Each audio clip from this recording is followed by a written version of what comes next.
이번에는 이제 스님 책의 말미에 그 염화실 탐방이라고 해서 현대 여러 큰 스님들과 이제 나눈 얘기를 좀 해보겠습니다. 이제 이야기가 끝마무리로 가는구만. 여기 보면은 이제 저희가 이제 지금은 뵐 수 없는 경봉 스님부터 시작해서 구산 스님, 고암 스님, 성철 스님, 월산 스님, 월화 스님, 우화 스님, 운어 스님, 춘성 스님, 탄원 스님 이런 여러 큰 스님들이 다 망라가 돼 있고 스님께서 이제 직접 인터뷰로 그 큰 스님들을 인터뷰한 얘기입니다. 재미난 얘기도 있고 춘성 스님처럼 이렇게 아주 화끈한 얘기도 있고요. 이런 이제 큰 스님들 인터뷰를 직접 하시고 이제 글을 쓰셨는데 글을 보면 스님께서 그 당시에 고민하셨고 이렇게 화두처럼 잡고 있었던 이런 궁금한 것들을 큰 스님들께 계속 집요하게 질문하시는 장면들이 나옵니다. 이 스님들 중에서 가장 스님께서 인상적이었던 인터뷰는 어떤 분과의 인터뷰일까요? 먼저 염화실 탐방에 대해서 좀 언급합시다. 중고등학교 교과서에도 이 염화미소가 등장하더라고요.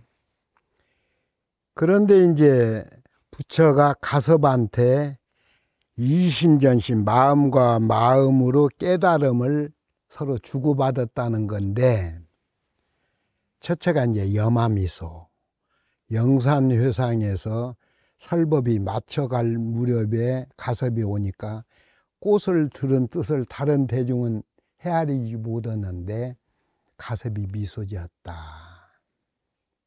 또 하나는 다자탑이라는 탑이 있는데 가섭이 늦게 오니까 부처가 자리를 반절을 양보하면서 나눠서 앉았다.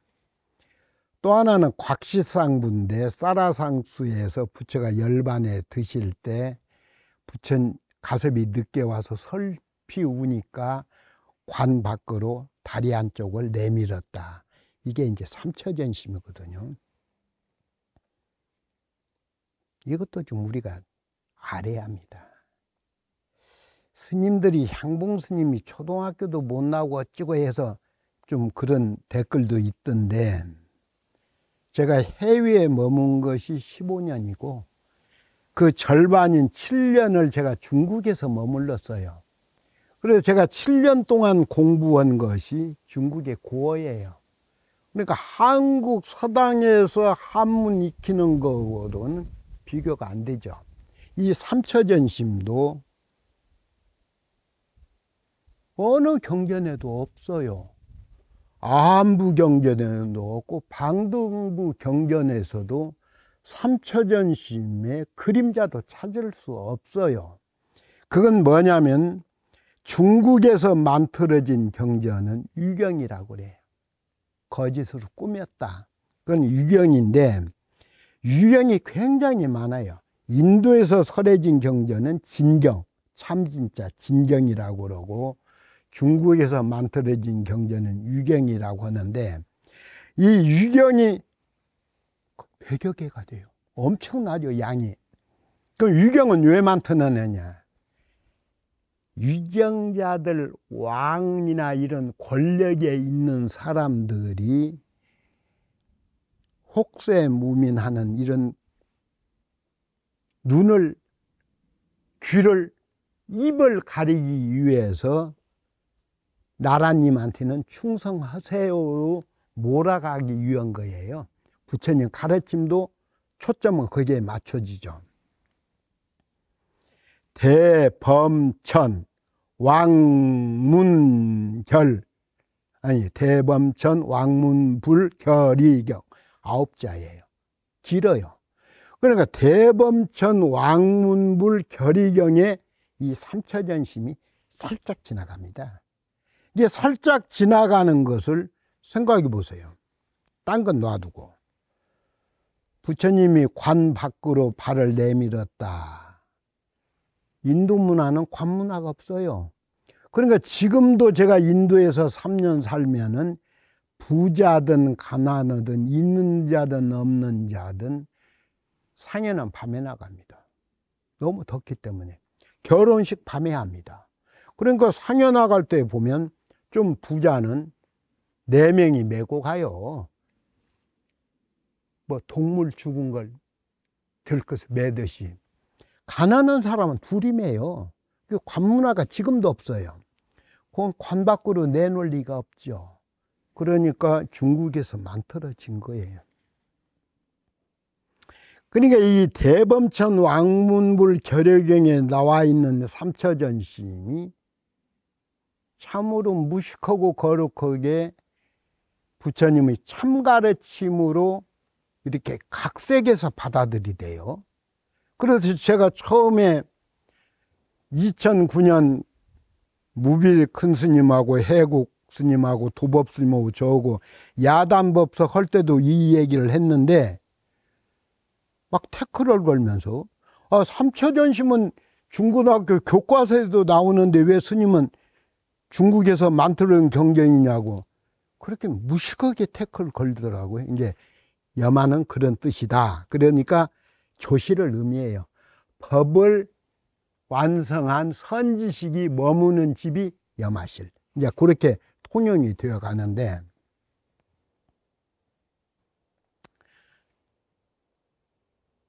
작년에 책 2권 나온 후에 목사님도 다녀가시고, 예를 들어서 의사도 다녀가고 교수도 다녀가고 이런 분들이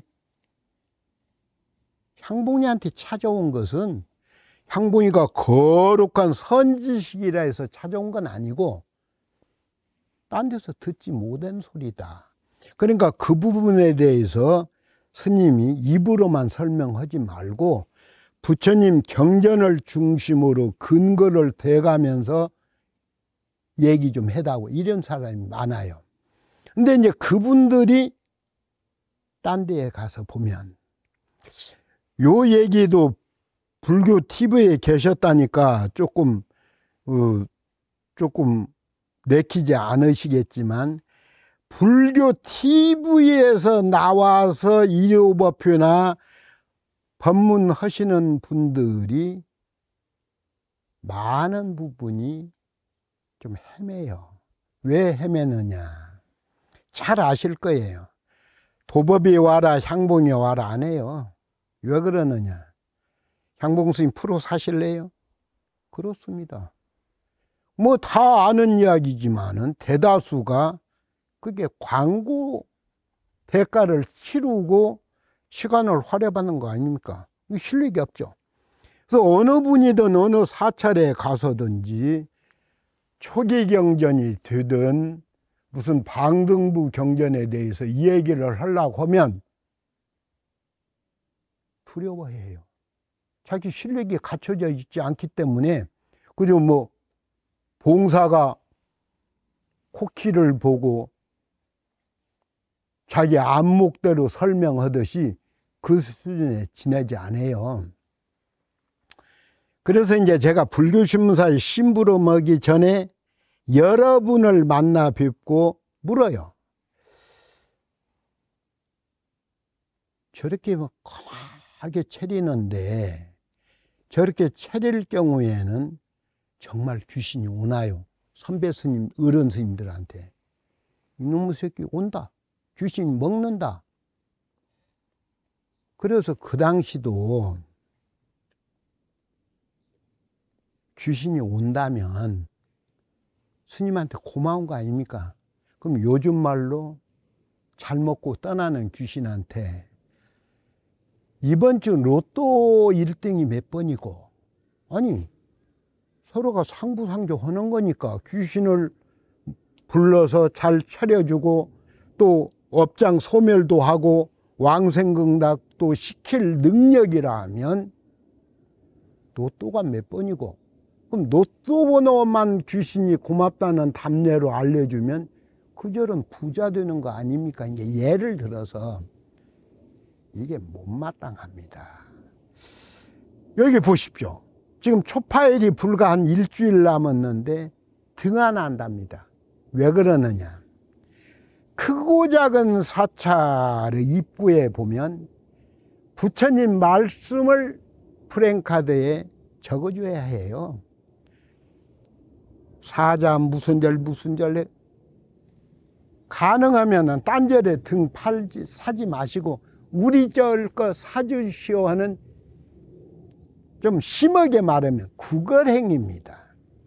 초팔날 같은 경우에도 경제적으로 사찰도 너무 영세성을 벗어나 거기서 헤맬 수는 없다 하더라도 어느 전에 가면 심한 경우에는 한 달 전부터 어느 길거리에 부처님 말씀을 전단지라도 하나 만들어서 그렇게 포교하려는 마음보다는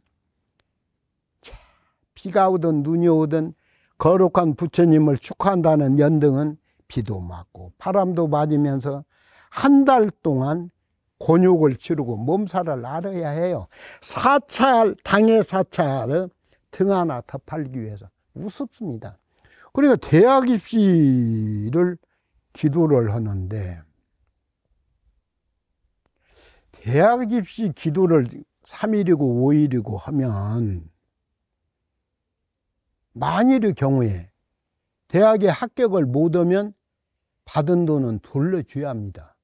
이게 기본이에요. 사회가 그렇습니다. 그런데 해마다 대학 입시 처리되면은 이절저절해서 대학 입시 합격 기도를 하는데, 그렇다면 승려도 자비를 실천해야죠.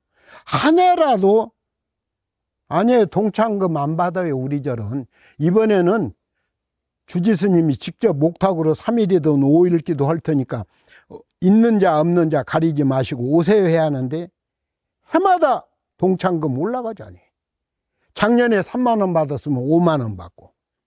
이게요, 자존심도 없고, 이게요, 머리 깎은 승려라기보다는 무당 박수나 다를 바 없어요. 그리고 시원한 대답을 못 들었어, 제가. 그래서 불교신문사에 제가 76년에 이제 심부름을 하게 되는데, 그때 선배 기자들, 아까 뭐 표정이라든지 선은빈 돌아가셨어요. 그분 참 좋은 분인데, 그 다음에 뭐 같이 일했던 양범수라든지 김인수라든지, 그 다음에 뭐 사진기자 김혜남이라든지 이런 분들이 다 선배니까 한 면을 나한테 좀 주었으면 좋겠어요. 뭐 햇병아리지만은 뭐게 위해서. 그때는 지면이 사면이니까 지면 하나 고정난 만들기도 쉽지가 않아요. 우리나라 큰 스님들 점검하고 싶다. 상당히 건방진 얘기가 질문하고 싶다, 쉽게 얘기해서. 그런 거 조실 것만 내가 일주일에 한 분씩 찾아뵙고 궁금한 게 있어. 스님이 어느 정도 공부했느냐, 공부한 걸 한번 내보인다면 언어와 행동을 어떻게 쓰시겠느냐. 그 다음에 윤회 믿으세요? 이 윤회라는 것은 저는 책은 어지간히 읽고 좋아하니까 불교 사상은 아닙니다. 지금 저한테 댓글 거는 사람들 조금은 부끄러운 줄 알아야 합니다. 불교의 가르침에 윤회라는 건 없습니다. 이러면 또 뭐 반발이 심하겠지만은. 그래서 이제 찾아다녔어요. 성철, 그 당시는 이분들이 한국 불교를 지탱해 주는 정신적인 지주이고 선지식이고 지도자고. 이제 한 분 한 분 찾아뵈어서 물어보면 살아있는 오늘의 언어를 거의 사용 안 해요. 예를 들어서 수덕사의 해암이라는 큰 스님께서는 백설을 넘기고 가셨는데 줄인 매가 뭐 운다, 뭐 예를 들어서 이런 식으로, 이게 1300년 전에 당나라 송나라 때에 조주나 임제 같은 사람들이 써먹었던 언어입니다. 근데 한국에서는 그렇게 사가 문드러진 죽은 언어만 사용하지 말고 성철 스님처럼, 스님 돌아가실 때 스님 법의 주장자는 어디다 꽂고 가? 야, 씨부랄 놈아. 이게 살아있는 언어지요. 대접받는 문화에서 10수년을 지나다 보니까 이 어른들이 후학한테 법문을 하고 일깨워주고 답변할 때도 산 언어로 해주셔야 합니다. 형봉아 이놈아, 이렇게 뭐든 울림을 줘야 하는데 절반은 얼무벌입니다. 그 질문에 즉답을 하시는 것보다는 그게 가풍이 있는지는 모르지만은 얼무벌이에요. 그래서 이제 그게 자꾸 목마름이 더해가죠. 그러면 이번에는 어느 어른을 찾아뵙자. 그 어른을 찾아뵙고는 또 어느 어른을 찾아뵙자 해서 이제 매주 싫었던 것인데, 운어라는 분 뵌 적 있나요? 저는 뵌 적은 없어요. 참으로 훌륭하신 수행자 어른이시면서도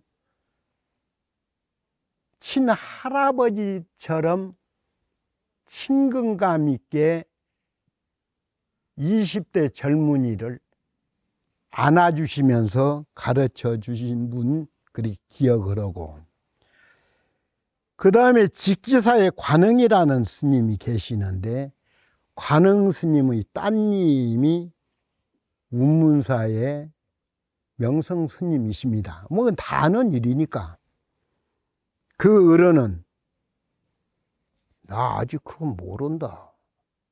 12연기를 물을 때 무명행식, 명색유깁, 촉수의 취유, 생사.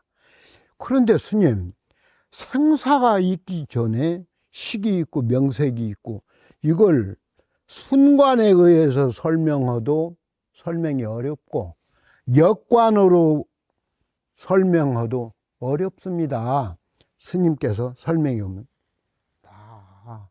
내가 70이 넘었어도 그 부분 내가 공부하고 있어. 향봉이도 열심히 공부해야지만 나도 낮에는 정자 한 단을 만들어 놓고 공부하고 있어. 이런 게 울림이 커요. 그 다음에 이제 탄어 스님 같은 어른은 요즘 문광이라는 스님께서 탄어 사상이나 탄어학을 정리도 하고 학술적으로도 큰 획을 긋는 분으로 뵌 적은 없지만은 유튜브를 봤어요.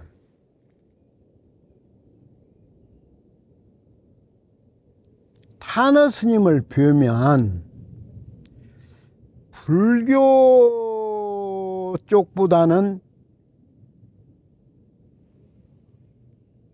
도장, 그러니까 도가사상이나 장자사상을 불교가 이렇게 융합시켜서 하는 참으로 보기 드문 학자셔요. 선지식이고. 그러니까 열 몇 분을 찾아뵙지만 한 분 한 분이 지나고 보면, 제가 그 당시는 눈도 감겨 있었고 귀도 막혀 있어서 그 어른들의 진가를 가볍게 재단도 하고 가볍게 받아들인 허물이 많지만, 지금 보면 참 거룩하신 분들이고 빛으로 충만한 분들이었구나, 이렇게 생각을 합니다. 그리고 이제 성철 스님 같은 경우는 저를 상당히 이뻐했어요.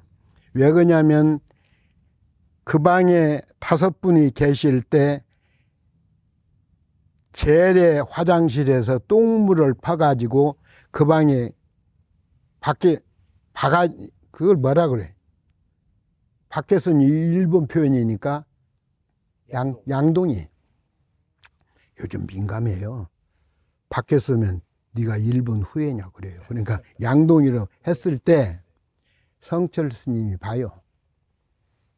이놈, 그 말만 하지 큰 어른이셔요.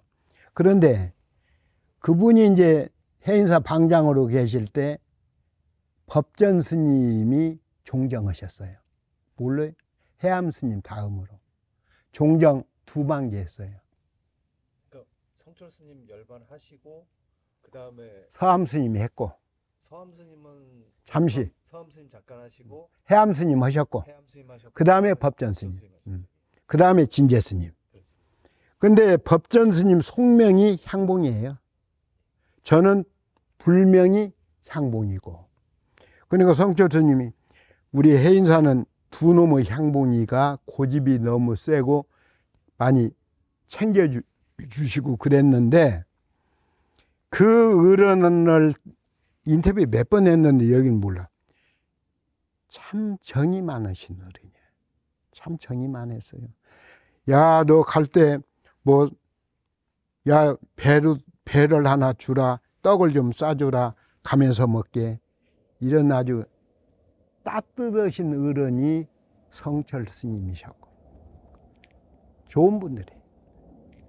성철 스님하고 이렇게 이야기 나누신 거 보면, 그러니까 스님께서 이제 물론 이제 글로 적으신 거긴 하지만, 성철 스님께서 이제 말씀하시는 내용을 보면 두 분 간의 이 신뢰와 정감 같은 게 묻어납니다. 첫 문장이 네 오랜만일세 몇 년 되지 어디 있었노 뭐 이런 표현이거든요. 성철 스님과 그 똥방아지 사건 이후에 성철 스님께서는 뭐라고 그러셨는지 좀 말씀해 주십시오. 이 법력이라는 거, 법력 좀 얘기합시다. 해인사에서 머물 때 3개월을 잠자지 않는 선원이 조사전이에요. 무비 같은 이런 어른들은, 도법이 같은 어른들 다 압니다.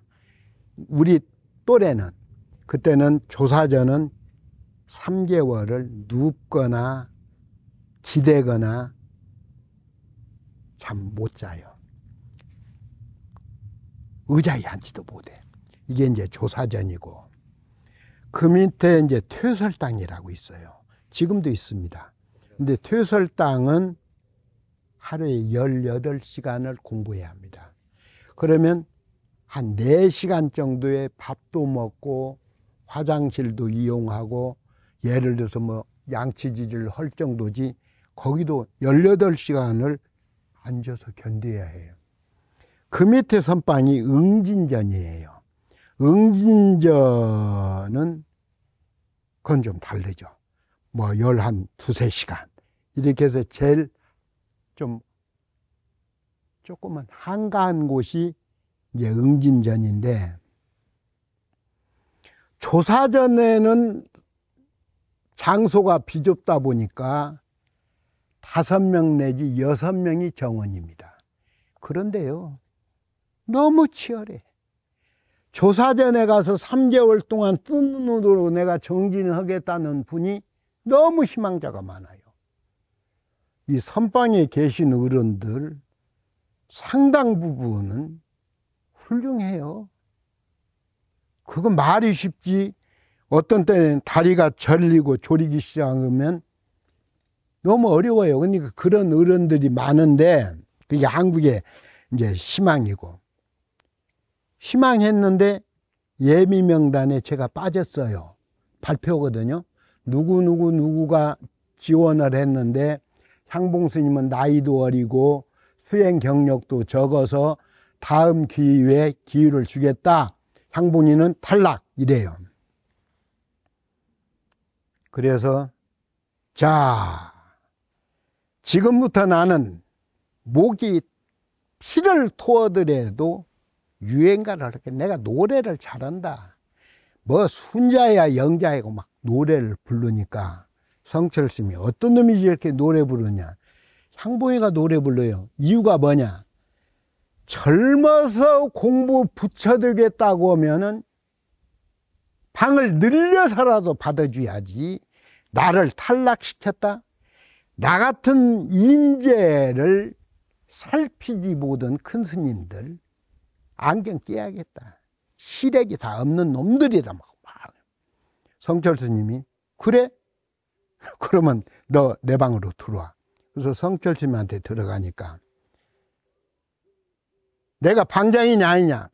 방장이십니다 하니까 방장 특권으로 6명이 선발되어 있어.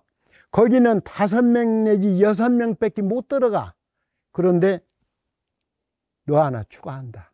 그 대신에 3개월 동안 네가 중간에 포기하거나 이럴 경우에는 나한테 장군죽비로 혼날 줄 알아라 해서 내가 조사전에 들어갔어요.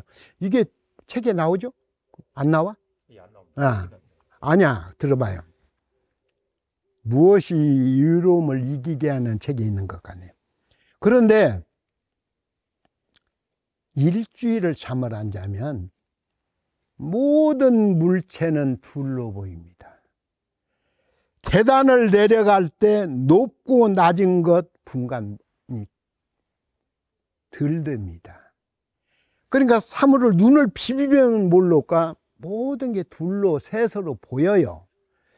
그러면 그 방은 누가 들어오느냐면 그 방에서 수련을 마친 고참들이 커다란 장군죽비를 들고 2시간에 한 번씩 우리 방에 들어와요. 그래서 조는 사람은 때립니다. 경책을 해. 그때 있었던 사람이 법정. 이름도 하여간 6명인데 다 제 선배들인데 그분들은 못마땅하죠. 왜 그러냐면 신참 별로 경력도 없던 사람이 성철 스님에 의해서 뽑혀왔는데 분위기가 너 때문에 깨진다. 말도 못합니다. 한마디 말을 하거나 손짓을 하는 것도 언어입니다. 그러니까 완전히 벙어리고 손짓도 못해요. 밥은 하루에 한 끼밖에 못 먹습니다. 아침, 저녁은 안 줍니다. 그래 이제 거기서 공부하는데 이게 잠 안 자는 것이 엄청난 고통입니다. 해보면 압니다. 어떤 스님은 송곳으로 허벅지 찔른다는 거, 그 사실입니다. 허벅지를 찔릅니다. 졸음을 참기 위해서 쉽지가 않아요. 근데 이제 한 달 반쯤 되었는데 저한테 헛것이 보여요. 헛것이. 근데 이 헛것이 보이는 정도가 아니고 헛것하고 제가 대화를 해. 대화. 그러니까 이제 스님들이 난리가 났죠. 뭐 그분들 말에 의하면 눈동자도 정상이 아니고 뭐 입으로도 막 버금도 내고 막 헛소리를 하니까 다 어긴 거예요. 말이나 행동해도 안 되지만은 그 책임자가 성철스님 방에 가서 큰일 났습니다. 향봉이 죽어갑니다. 그렇게 얘기를 해요. 그분도 이제 어겼어. 그래서 성철스님이 그놈의 자식하고 이렇게 오는데 화두 이렇게 하더라고. 성철스님이 화두 하는데 내가 정상이 됐어요. 화두 하는데. 그런데 이게 법력이에요. 막 옆에 사람이 물을 붓고 주물러고도 아무 필요가 없어. 내 헛것이 보이는데 성철스님이 화두 하는데 정상으로 와. 그래서 해인사에서 성철스님이 너는 약속을 어겼으므로 쫓아낸다. 그래서 이제 제가 해인사에서 쫓겨나왔는데 요게 들어야 할 거예요. 딴 사람이 그래. 네가 정신 이상이 됐어. 니는 정상이라고 하지만 다 너를 정상으로 안 봐. 너는 정신 이상이 됐으니까 어디 가서 수행을 좀 잘 하라고. 그래서 이제 제가 해인사에서 쫓겨나올 때 합천 해인사에서 변산 해수욕장 제 고향이 있는 데까지 한 달 걸었을 거예요. 한 달 정도. 차 타지 않고 뭣도 하고 밥은 어떻게 먹었느냐. 옥수수. 그때 가을철에는 옥수수 따먹고 고구마 서리하듯이 생고구마 먹으면서 이제 고향까지 갔는데 도저히 내가 정신이 정상이 아니라면 어머님을 그리워서 뵈러 갔는데 이건 아니지. 그래서 이제 다복술나무에서 시간 되길 기다렸다가 밤 11시, 12시 주는데 계암사라는 절이 있어요. 제가 처음 출가한 절인데 16나안전이 있어요. 요건 책에 그대로 나옵니다. 요 얘기가 제가 정신 이상된 거 계암사 찾아가던 이야기. 계암사에 들어가서 16나안을 몰라서 그런데 목 빼게 돼 있어. 팔 빼게 돼 있어. 목조는 다 그래요. 그래서 16분 목을 다 빼버리고 손도 다 빼버리고, 부처가 영음 있으면 나한테 벌 줘봐라. 내 나이가 이제 18인데 해인사에서 내가 정신병자로 성철 큰 스님께서 나가라고 했어. 그 내가 지금 뭐 얼마가 지났는지, 잠은 어디서 자냐면 시골에 가면 상여, 사람이 죽으면 상여를 한 번 쓰고 또 모아놓는 데가 있어요. 거기서 자는 게 제일 편해요. 그래서 그런 데서 자고 왔는데 벌 한번 내려봐라고 그리고 오기를 부렸어요. 그런데 그래서 일반 신도들은 이런 부분에 대해서 좀 신비주의를 흐를 수 있는데, 막 음악 소리가 들리고 막 향내가 진동하고 그래요. 그래서 누워서 눈 떠보니까 환해. 그 16나안전이 목은 목대로 빼졌고 팔은 팔대로 빼졌어요. 아, 부처님이 나한테 뭔가 보여주는가 보다. 그래서 목은 목대로 16분이니까 자기 목을 자기가 어려워요. 손은 손대로 목은 목대로 다 원위치 시켰어요. 그리고 부처님 고맙습니다. 난 다시 해인사로 가겠습니다. 그런데 내 마음에서 울렸는지 밖에서 비몽사몽으로 들렸는지 신발은 신고 가거라 이랬어요. 그러니까 저는 해인사에서 나와서 한 달 동안 고향을 찾아올 때는 맨발로 온 거야. 그리고 확실히 정신이 좀 없었죠. 내 마음에서 나왔는지 어디서 나왔는지는 모르지만 신발은 신고 가라, 그런 소리 들었어요. 그러고 다시 눈 떠보니까 캄캄해. 그러니까 내가 그 환한 빛 속에서 부처님 머리, 나님들 팔 일종의 종교적인 체험에 의해서 원위치 다 시킨 거예요. 그래서 이제 촛불을 켜보니까 16분이 다 이제 원상대로 되어 있어요. 그래서 내가 부처님 너무너무 죄송합니다. 내가 중로로 자르겠습니다 하고 울면서 신발은 신고 가라는 소리 때문에 나오니까 제 신발이 없어요. 그전에는 전혀 몰랐거든. 그래서 이제 대중 스님들이 계신 곳에 가니까 옛날엔 검은 고무신은 계급이 낮은 스님, 계급이라고 표현해 이상하지만 서열이 낮은 분, 서열이 좀 높은 분은 신고무신이었어요. 그래서 내가 검정 고무신 발에 맞아야 할 건 아닙니까? 그래서 넉넉한 걸 신고 어머니도 고향은 안 들리고 다시 제가 해인사로 왔죠. 그것도 걸어서 왔습니다. 그냥 2달 이상 걸린 거예요. 그래서 내가 해인사에 오니까 정상됐네, 향봉스님. 눈동자도 정상이고 뭐 말하는 것도 조리가 있고 정상이다. 성철 큰 스님한테 문안 드려라 해서 큰 스님 표이니까 성철 스님 정이 많으시고 훌륭한 분이에요. 네가 해인사 떠난 다음에 내가 편치 안 했다. 이제 너무 무리하지 말고 차례를 지켜서 순리대로 공부하라. 그래서 요 이야기는 무엇이 유름을 이기게 하는가에 나올 겁니다. 스님 그 염화실 탐방에 보면은 춘성 스님과의 대화가 되게 재밌습니다. 춘성 스님 말이야? 예. 춘성 스님께 이제 스님께서 이제 질문을 드리면 춘성 스님 답변이 단문으로 별걸 다 뭔데? 뭐 이런 답변이 계속 나오거든요. 춘성 스님이 도봉산 망월사에 계셨어요. 그래서 이제 제가 존경하는 분이 무비 스님인데 이 무비 스님은 무리하질 않아요.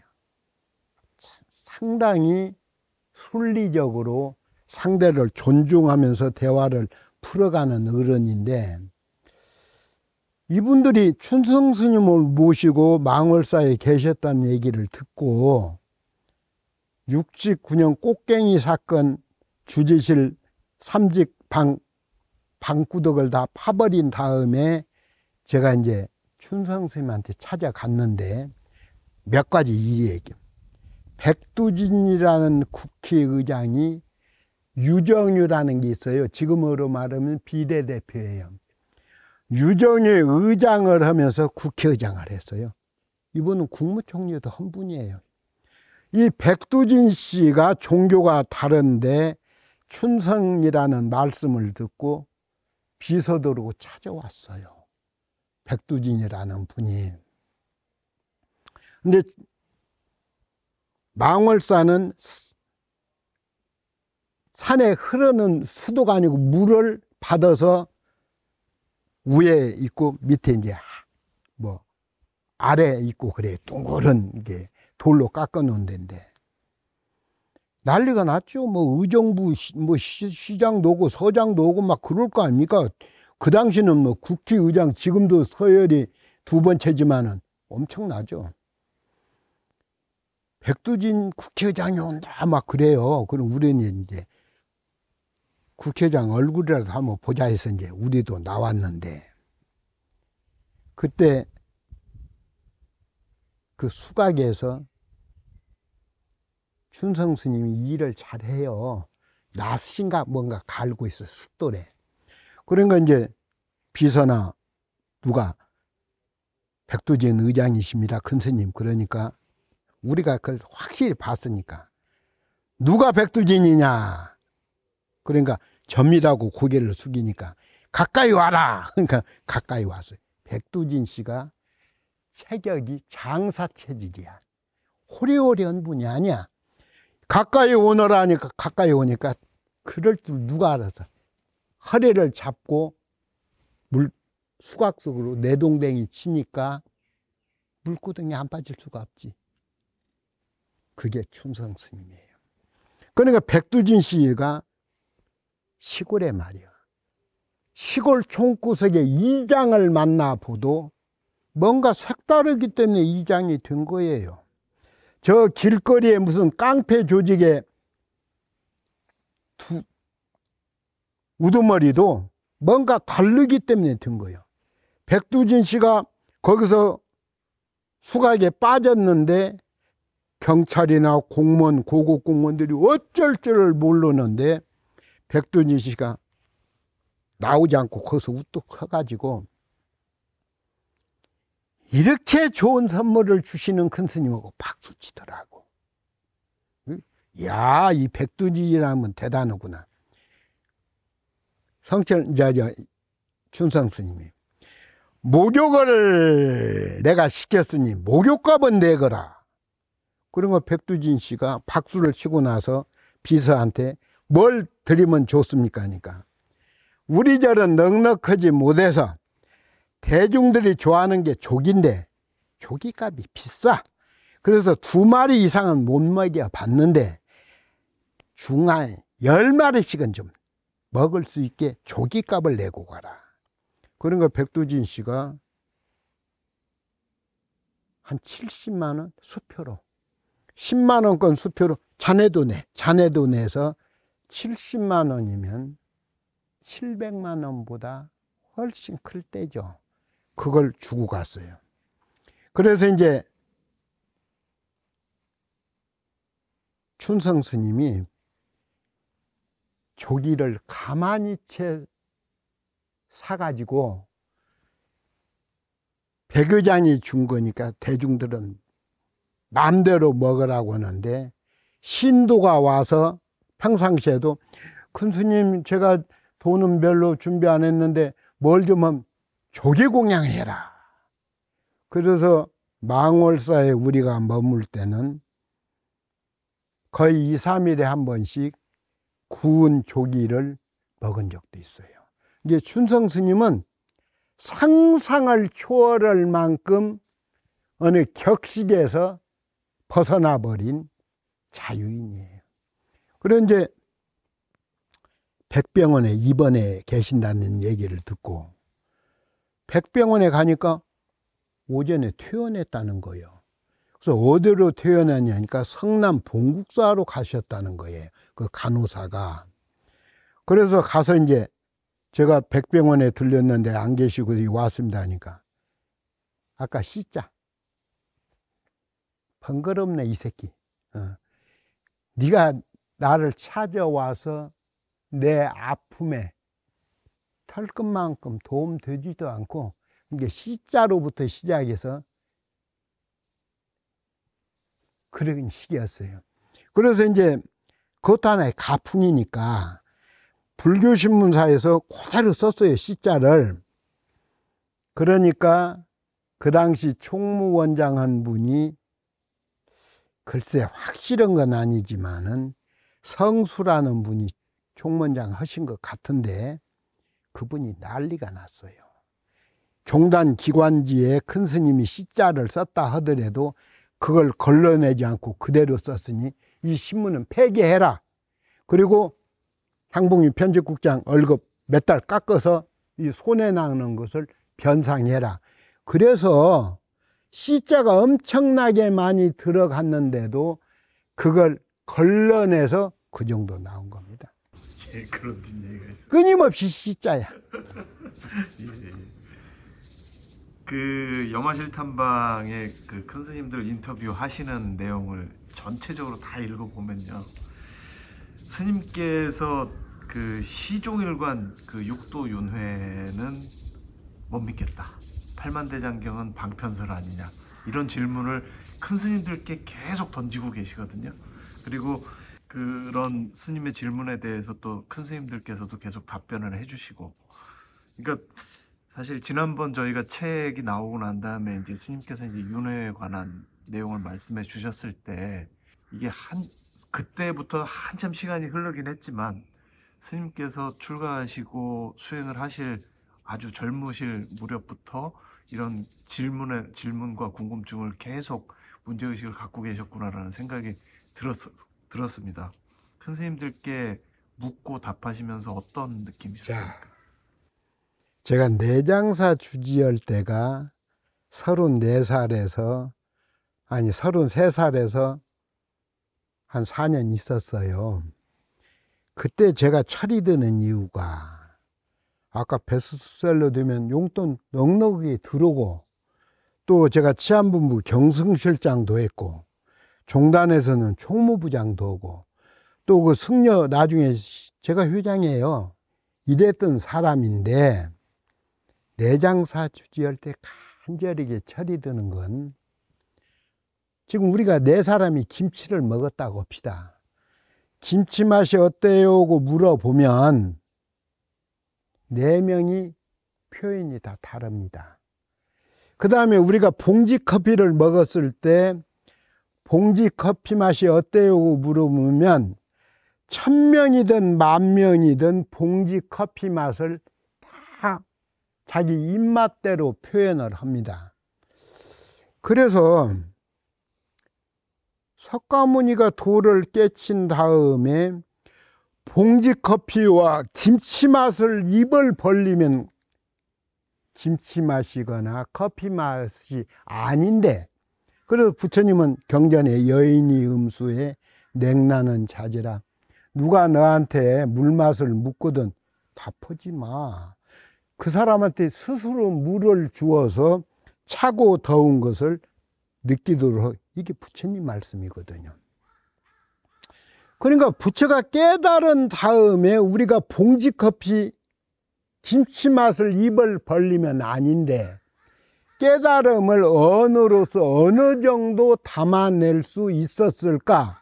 이게 이제 내가 직접 깨달아 봐야겠다는 동기가 되고, 두 번째는 초등학교를 다 졸업했지만은 이 초등학교 졸업이 전생의 일이 아니에요. 현생의 일이야. 그런데 초등학교 때 담임 교장이나 담임 선생이 덕담을 했는데 그거 기억하는 사람이 있느냐?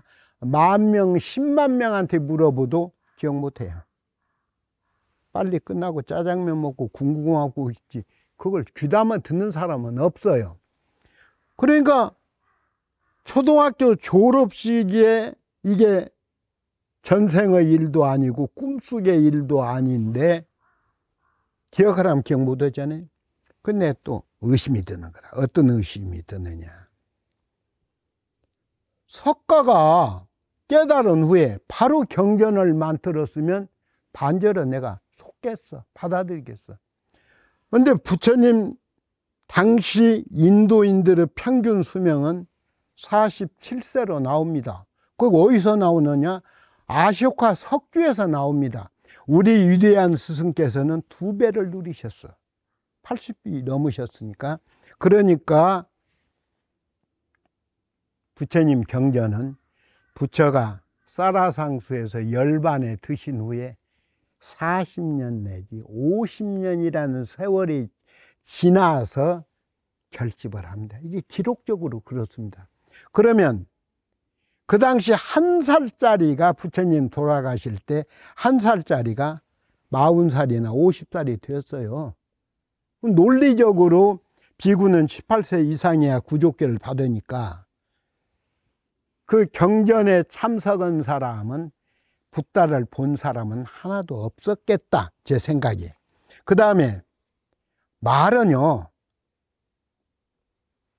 거리를 두고 옮겨갈수록 새끼를 쳐요. 그런데 40년, 50년 후에 결집을 했으면 부처를 예를 들어서 뭐 후대에 전하는 사람들도 각기 달라. 그 다음에 이게요, 중국 그 선문화에 대해서도 우리가 연구해 보면 되는데, 우리는 육조 해능이 막 엄청난 거지만은 법연 쪽도 있어요. 근데 이제 그 기록한 사람이 육조의 손재쯤 되니까 신해라는 분이 당연히 조명을 누구한테 하느냐? 해능한테 하죠. 그러지 않겠어요? 그걸 뭐 폄하하자는 건 아니고. 그러니까 부처님 경전은 80% 정도는 부처와 연관이 없겠다. 그래서 실질적으로 종교학자들이 부처님 경전을 다 분석해 보면 세제불교, 세상 사람들의 수준과 세상 사람들의 눈높이에 의해서 설해진 방편설을 70% 이상으로 봅니다. 또 하나는 이걸 세제불교라고 하는데, 진제불교는 방편이 아니고 남이 알아듣든 못 알아듣든 부처의 골수를 바로 전하는 방법을 이걸 진제불교라고 합니다. 이게 예를 들어서 자바음경에 있는 내용인데, 부처가 제자도로 가는데 어린이집에서 불이 나요. 그러니까 얘들아 위험해 빨리 나와 해도 애들이 안 나오려고, 불도 하나의 구경이거든. 그러니까 제자가 방편하겠습니다. 얘들아 밖에 하얀 소가 끄는 수레가 있어. 지금도 하얀 소는 인도인들이 민속적으로 성스럽게 하래. 하얀 소가 끄는 수레가 있으니 이게 경전에 배국어로 나옵니다. 야, 하얀 소? 우리 수레 타자 일부가 나오고 안 나와요. 좀 높여라. 이것이 뭐냐면 백록거예요. 하얀 사슴이 끄는 수레. 그러니까 얘들이 하얀 사슴도, 녹야원이라는 이름도 사슴을 상당히 고대 인도에서는 성스럽게 알았어요. 그래서 녹야원이라는 이름도 그래 붙인 거예요. 애들이 다 나왔어요. 그러니까 이제 부모들이 멀리서 그 불꽃을 보고 와서 하나도 다친 애가 없잖아. 근데 어느 부모가 부처님 어떻게 성자가 그런 건 거짓말하고 따질 리가 없잖아요. 이것이 세제불교예요. 그러면 진제불교는 뭐냐? 언젠가는 평가할 겁니다. 윤회사상, 불교 윤회사상을 부정하면 불교 아니에요. 향봉스님 뭐 사탄이고 마귀예요.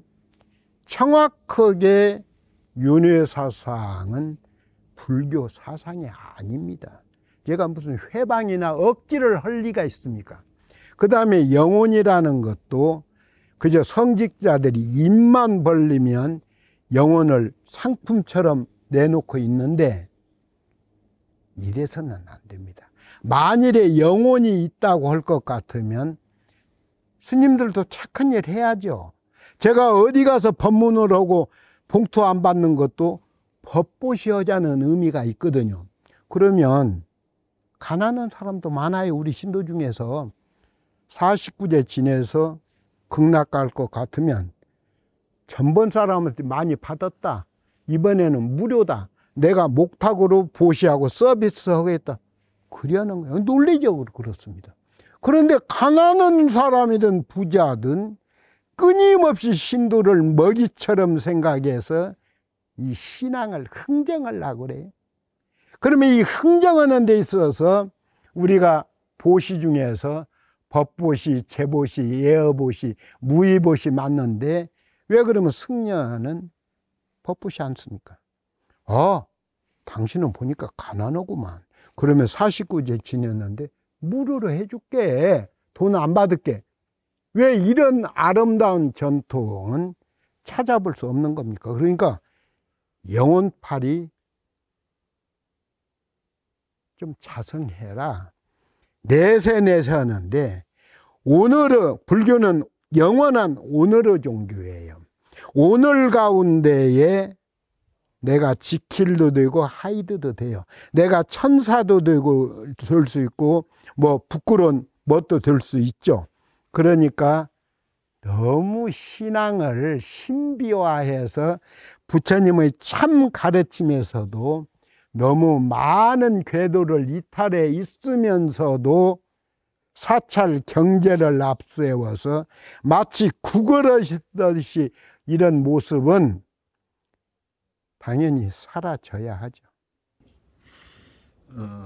이제 마무리를 하면서 스님의 글과 영상을 보면서 작년에 많은 대중들이 홍해바다 갈라지듯이 갈라졌습니다. 그렇지. 한편에서는 속 시원하다. 스님께서 좋은 말씀을 해주셨다라는 반응이 있었고, 또 한편에서는 스님께서 잘못 이해하고 계시다라는 반응도 있었고, 뭐 댓글도 보시지 않습니까? 보시면서 혹시 뭐 불편하시거나 그러시지 않으셨나요? 이게요, 승려든 제가자든 또는 이교도든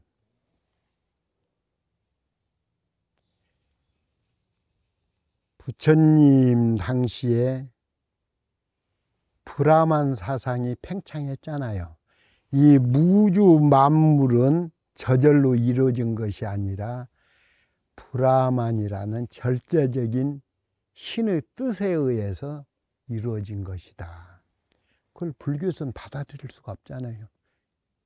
인연생, 인연멸인데. 근데 그 사람들은, 고대 인도인들은 우주를 만든 건 브라만이지만 나를 주재하는 게 또 신이 하나 있어. 이걸 아트만이라고 그랬어요.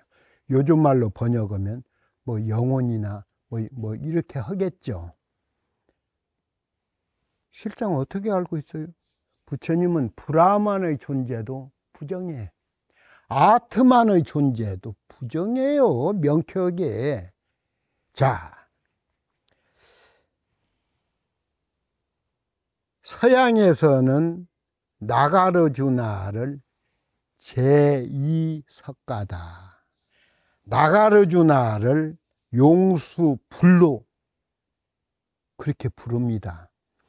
그러니까 석가모니가 돌아가신 후에 400년, 500년까지는 안부 경정만 세상에 알려져 있었지, 화엄법화, 열반경 같은 대승경전은 그림자도 못 찾아요. 이게 이제 세상에 알려진 것이 나가르주나 아닙니까? 근데 이 나가르주나가 그 당시는 중생 근기가 약해서 바다 용왕한테 맡겨놓은 것을 내가 찾아서 여러분들한테 부처님을 대신해서 설한다, 이렇게 되어 있죠. 근데 나가르주나가 한 두세 권의 저서를 남깁니다.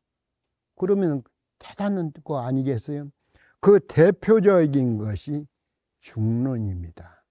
중론에 보면 중론 사견품에 있는 이야기인데 이게 27장인가 28장인가 그거 크게 틀리지 않을 거예요.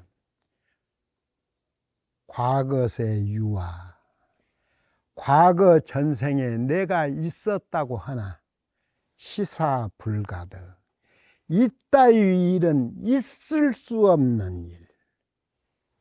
과거세 중아, 과거세 있었던 내가 불작 금생아, 금생에 나를 이루는 일은 없다. 이렇게 명쾌합니다.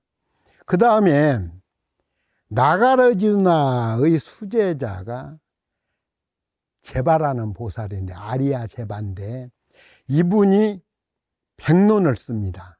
근데 백론은 50논은 이유를 모르는데 없어져 버렸고, 지금 현존하는 건 50논인데 여기서는요 이 아트만을 귀신 신자로 번역합니다. 뭐라고 하느냐, 약 유신이 업무, 만약에 영혼이 있는데도 없다고 말한다면, 창봉스님처럼 그렇게 말한다면 시사악, 매우 사악한 놈이야. 영혼이 있는데도 부정하니까 이건 나쁜 놈이야. 약 무신이 업무, 그러나 살펴보니까 영혼이 없어. 영혼이 없어서 없다고 말한다면 차유하과, 이 사람한테 털끝만큼이라도 허물이 있다고 하겠는가? 이 명쾌해요. 제 관찰지 하면 그저 가볍게 이뻐거리지 마라. 몸과 마음을 던져서 참으로 살피고 또 살필 것 같으면 실무유신이니라. 영혼 따위는 그림자도 없는 거다. 속이지 말라. 이렇게 나옵니다. 그러니까요, 홍해가 갈라듯이 하는데 들어보세요. 여기 이름 그대로 하세요. 정병조라는 교수님하고 전남대 이름이 뭐지? 이중표 교수님이 생존에 계신 분 중에서는 원로예요. 또 공부도 많이 하신 분들이고 또 자타가 인정해요. 근데 정병조 교수도 나는 전에는 학자로서 그렇게 좀 자극적인 말은 좀 삼가하시는 분으로 알았는데, 불교의 사실은 인간의 영혼은 없다고 말한다. 그게 큰 타이틀로 나오잖아요. 이중표 교수님도 초기 불교를 공부해봐라. 브라만을 인정할 수 없듯이 아트만도 부처님께서 분명히 인정하지 않는다. 다만 인도 사회에서 지금 어느 절에 가든지 산신이나 용왕이나 칠성은 불교 신앙이 아니에요. 토속 신앙이었지. 근데 이제 승려들이 상간불교로 쫓겨 들어오면서 뭐 호구지책으로 사찰 경제에서 끌어들이잖아요. 저거 전혀 불교가 아니야. 끌어들였기 때문에 민중들하고 충돌을 줄이기 위해서 어느 절에 가든지 법당 위에다 모셔요. 우리가 모시는 신인데 그 충돌을 줄이기 위해서 법당 위에다 모시잖아요. 그래서 성철 스님 보셨는지 모르지만은 방장으로 그 어른이 오시자마자 칠성각 없애라, 삼성각 없애라, 용왕전 우리 거 아니다, 이래 그 어른이 실천하셨잖아요. 그러니까 홍해로 그렇게 갈라질 일이 아니고, 다만 좀 가볍게 일종의 망신 주기 위원식으로 도법스님이 저고 실상사에서 얘기하는데, 나선비구하고 그때 왕인 알렉산더 하니까 무식한 뭔 놈, 그거 좀 혼동 올 수 있거든. 스님 그게 아니고요. 그 왕 이름은 누구의 이래야거든. 무식한 먼 놈. 이 정도로 댓글이 가볍게 달리고 인용돼요. 아, 향봉스님, 스님이 그렇게 얘기했는데 이 부분은 내가 인도에서 지금 불교학자들이 인도로 유학하는 것은 B급으로 쳐요. 독일로 유학해요. 실력자들이 더 많아요. 그러니까 내가 독일에서 유학해 봤는데 요 부분은 어느 부분은 내가 받아들인다. 이런 부분에 대해서는 스님이 조금 가슴을 열어줬으면 쓰겠다. 이러면 도체가 스승이니까 그래야죠. 그리고 우리는 도인 선지식이라고 하는데 중국 신화서적에 찾아보면 도인을 정의를 내렸어요. 누구에게나 좋은 스승이 될 수 있는 사람, 누구에게나 착한 벗이 될 수 있는 사람, 이렇게 정의를 분명히 내렸어요. 근데 너무 가볍게 저한테 악성들, 그건 크게 뭐 문제될 건 없지만 좀 상대에 대해서 도법스님이 알렉산더라고 하면 스님 그건 아니고 이래 하는데 무식한 먼 놈, 이런 부분은 댓글 뒤에 숨어버리는 그런 점을 이용해서 좀 안 그랬으면 하는 그런 바람이 있습니다. 끝으로 이번에 이제 45년 만에 다시 복간이 돼서 대중들하고 만나는 사랑하며 용서하며, 사람들에게 이 책이 어떻게 읽혔으면 좋겠는지, 45년 전에 스님이 책을 쓰실 때의 마음과 이제 또 지금 45년이 지난 후에 지금 현대인들이 또 이 책을 어떻게 읽었으면 좋겠는지 한 말씀. 네덜란드에 가면 그의 국립미술박물관이 있어요. 거기에 지금은 이제 위치가 바뀌었을 수도 있어. 첫 문을 열고 가면 한 40된 여성이 7, 80된 할아버지한테 가슴을 풀어 제치고 젖을 먹여요. 그러면 누가 봐도 이 동양인들의 시각으로는 마치 포르노 같다. 그 다음에 저 젊은 여자가 아버지 같은 사람한테 젖을 먹이는 모습을 왜 화폭에 담았을까? 이럴 수 있어요. 근데 이제 네덜란드인이나 서양인은 거기에 와서 울고 합장하고 막 그렇습니다. 그 이유가 뭐냐면은 한국말로도 방송이 나오거든요. 옛날에 뭐 바르크 시대의 거장인, 이름 몰라요. 어느 분이 그린 대표작인데 여기에 나오는 할아버지는 나라를 독립시키기 위하고 민족을 좀 민중의 편에 서서 운동을 많이 하다 보니까 투옥됐어. 근데 이분이 회개를 안 해. 그러니까 국왕이 괘씸죄로 해서 사형 바로 집행해버려. 그리고 쌀 한 톨 주지 마. 그러니까 그 젖을 빨고 있는 분은 몇 날 며칠을 사형 집행하는 날만 기다리면서 취해가고 입술도 터지고 그러잖아요. 자, 그런데 아버지가 사형을 집행하기 전에 죽을 것 같아. 그러니까 이제 정갈이 오니까 딸이 달려가서 보니까 내가 딸인지도 분간을 못해. 이미 기력을 다 쇠잔했어요. 아빠 하니까 아빠의 입술도 터졌고 눈도 충혈돼서 터졌고 그렇습니다. 그러니까 내가 아빠 입에 물릴 수 있는 것은 이 불어있는 젖뿐이야. 그러니까 아빠하고는 가슴을 젖히고 딸도 알아보지 못하는 그 사람한테 젖을 물려요. 그러니까 이 사람은 딸을 못 알아볼 정도로 최초하고 기력이 소전해 있으니까 뭔가 물이 들어오잖아. 그 모습을 그 바르크 미술의 거장이 그림을 그린 거예요. 몰랐던 동양인의 반응과 그 내용을 알고 있는 네덜란드 사람은 다를 거 아닙니까? 이 사랑용서라는 것도 자기 눈높이예요. 아, 저 사람 좋은 사람이야? 정의는 나한테 잘할 때. 나한테 잘할 때는 좋은 사람이에요. 자기 눈높이로 상대를 재단하니까. 여기에서 조금 빗나간 얘기 하나 하겠습니다.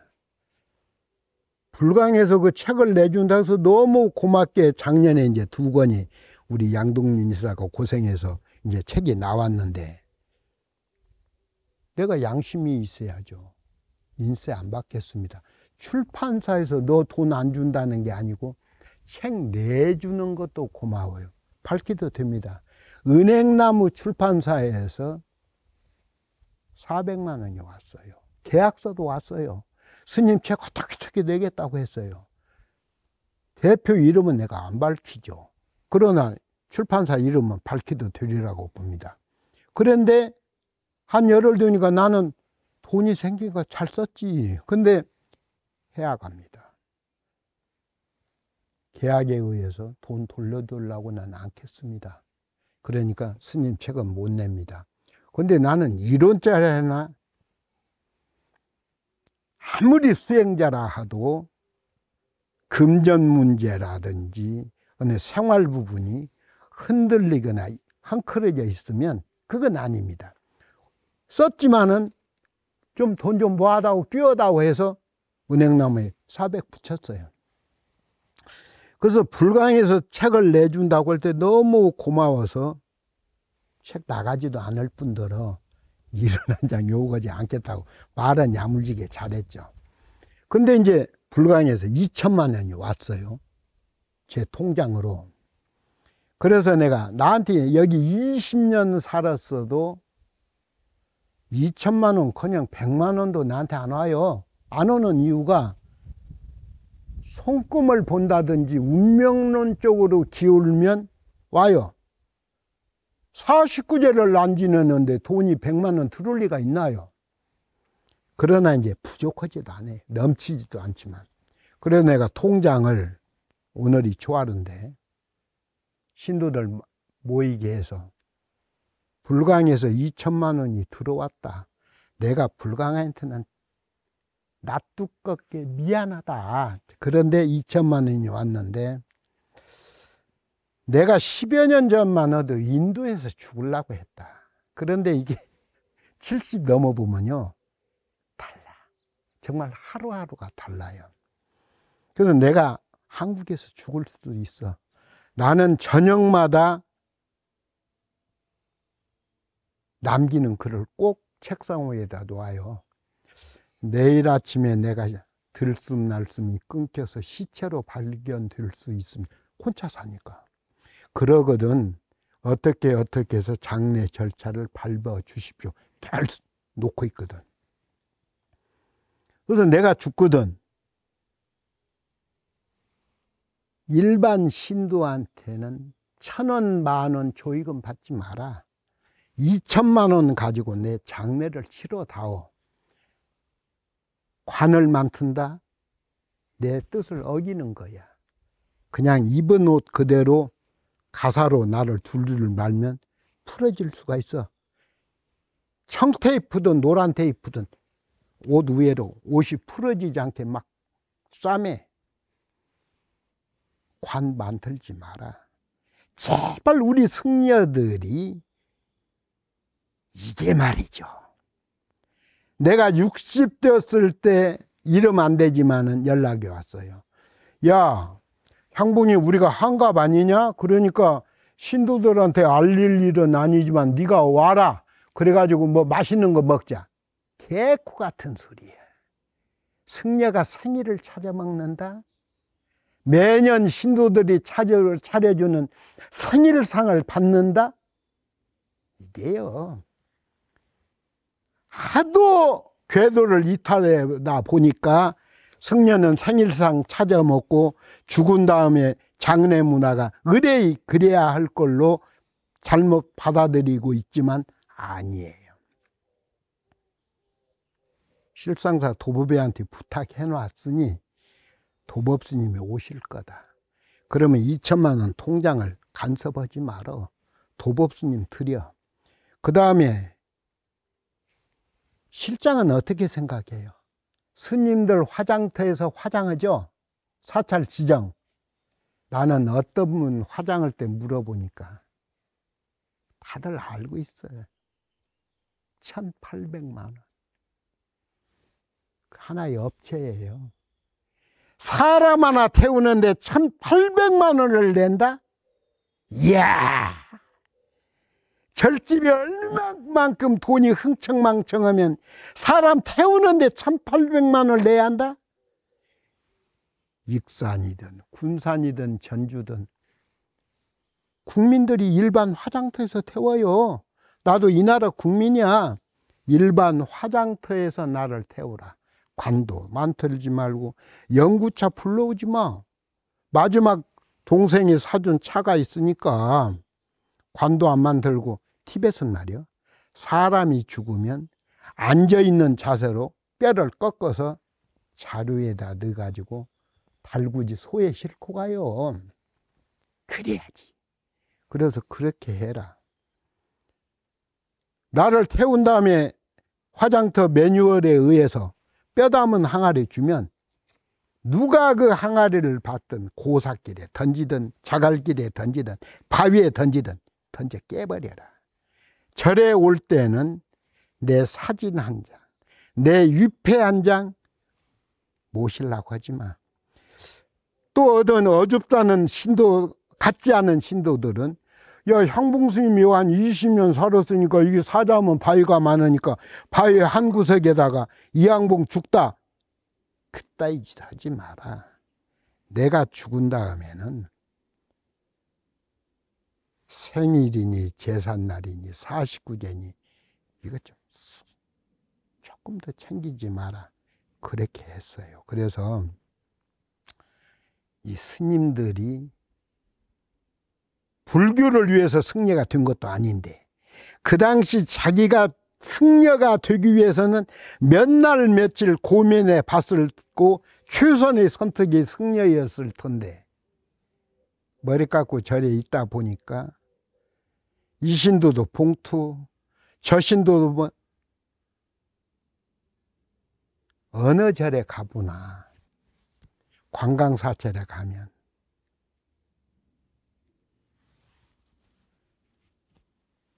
지화 한 장에 얼마예요? 석가래 하나가 얼마예요? 대들본 하나에 얼마예요? 안 써 있는 데가 없어요. 거기서도 자유로워야 합니다. 지식인들이나 오면요, 야, 승려들은 처음에서 끝까지 구걸하는구나. 천도교라는 교 알죠?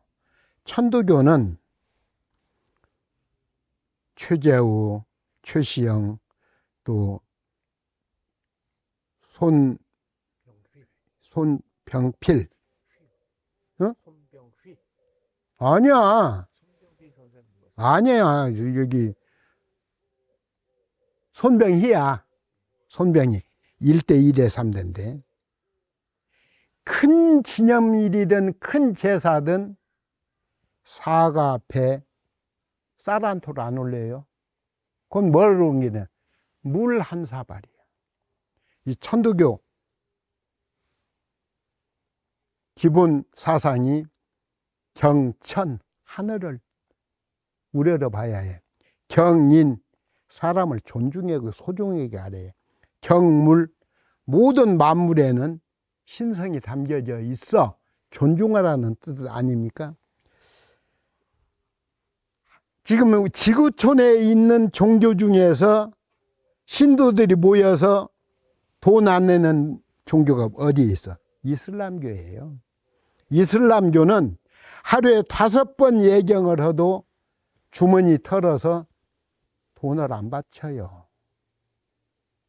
지금 한국의 기독교 천주교는 어떻습니까? 그러니까 좀 천지개벽 하듯이 대접받는 문화에서 좀 벗어나서 우리가 나마스테 인사하듯이 서로가 존중하고 형이상학적으로만 좀 치닫지 말고 좀 형이하학 부분도 조명을 해서 더불어 잘 사는 그런 사회가 부처가 바라는 세상이다, 이런 생각을 합니다. 선생님, 이제 오연 스님께서 추천서에서도 말씀하셨듯이 스님이 이 세상에 오래 머물 것 같지 않을 정도로 뜨겁게 사셨잖아요, 젊은 시절을. 또 이 책이 이제 또 그런 것들로 이제 스님의 고뇌와 젊은 시절의 고뇌와 비애로 가득 차 있는데, 어떻게 보면 지금 이제 어떻게 보면 책 제목으로 따지면 지금 산골노스으로서 젊은 시절에 청년 향봉 스님한테 조금 하고 싶으신 말씀 있으시다면 좀 한 말씀 해주시면 될 것 같아요. 내가 이제 승려 생활한 게 어떻든 60, 한 4, 5년 되는 것 같아요. 아기 때 왔으니까. 승려 생활 60년 하는 동안에 가장 알찬 기간이 어디였냐고 하면은 해외 15년이에요. 해외 15년. 그래서 도법스님 같은 분은 야, 그 소리 이제 한두 번만 하라 하는데, 내 선배 중에서도 15년을 해외에서 머문 분은 없어요.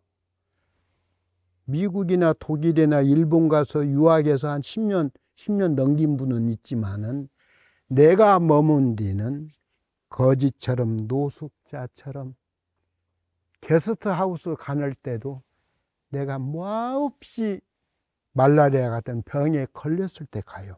거의 길거리에서 잔 사람이에요.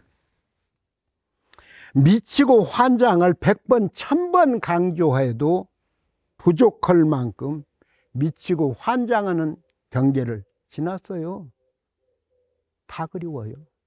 김치, 배추김치, 하얀 쌀밥, 따뜻한 온돌빵, 심지어는 저 우러대는 뻐꾸기 울음까지라도 그리워.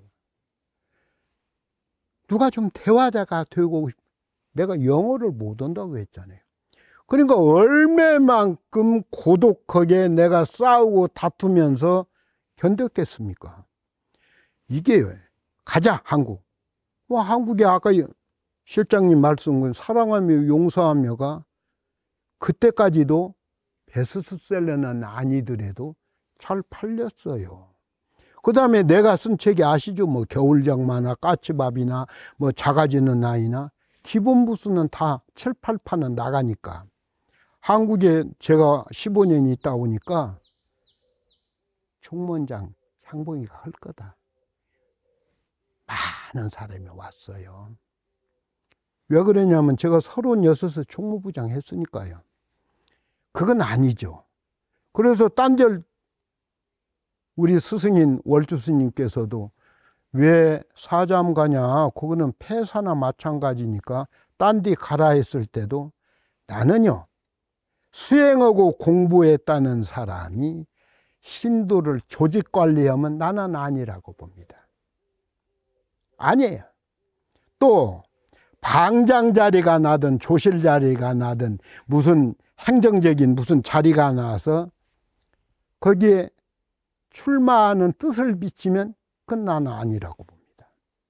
또 하나, 주머니가 늘 현금으로 차 있다고 하면 그 가짜입니다. 왜 그러냐면 오래됐어요. 나는 20년 동안 현찰은 안 가지고 다녀요. 왜 그러냐? 내가 실천하자. 내 주머니에서 현찰 나오는 일은 없도록. 그럼 어떻게 차 운영해서요? 운영위에서 기름 티켓 줘요. 그러니까 기름 티켓 주면은 충분해요. 또 하나는 스님들이 이제 오늘 기념으로 요 사하촌에 큰 음식점이 있으니까 잘 차리라고 할게 갑시다. 나는 안 간다. 지금 70 넘은 노인들이 한 끼를 해결하기 위해서 일반 서민들의 눈높이에서는 큰맘 먹어야 좋은 집에 가요. 아주 우스운 얘기가 대종사를 나는 안 할래. 나는 대종사를 단호히 안 할래. 내가 이루라는 거예요. 이게 말이 돼? 자, 이지영 얘기합시다. 대종사가 되면요, 내가 수행도 제대로 못했는데 주변에서 대종사라고 나를 품쏘고 좀 부끄럽네 이래 하는데, 신도들한테 연락합니다. 나 대종사 됐어. 신도들 알지? 불교 조계종 법계선 최고 내가 어른이 된 거야. 그럼 저희는 어떻게 합니까? 잔치해야지 않겠어요? 똥걸레들처럼. 그래서 호텔 유명 음식점을 몇십 명이 가서 스님 대종사 된 걸 축하연을 합니다. 이게 말이 됩니까? 대종사, 제가 대종사 거절한 게 1호래 1호. 이게요, 수행하는 분들이 너무 이 대접받는 이게 이런 그 풍토에서 젖어 있다 보니까 분노할 줄도 모릅니다. 또 정부가 어떻건 뭐면 주인의식도 팽개쳐버린 지 오래됩니다. 그래서 한국 불교는 호국불교라는 미명에 짓눌려서 일반 국민과 일반 서민층을 외면하는 불교로 치닫고 있습니다. 그러니까 저는 젊은이 시절은 홍사성 씨의 예전 도반이셨고 좋은 분인데 잘 알 거예요.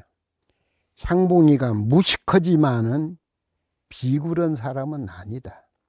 또 나보다 훨씬 큰 스님들한테 내가 대들었지, 내 동료가 되거나 이런 분들한테는 양보도 잘해요.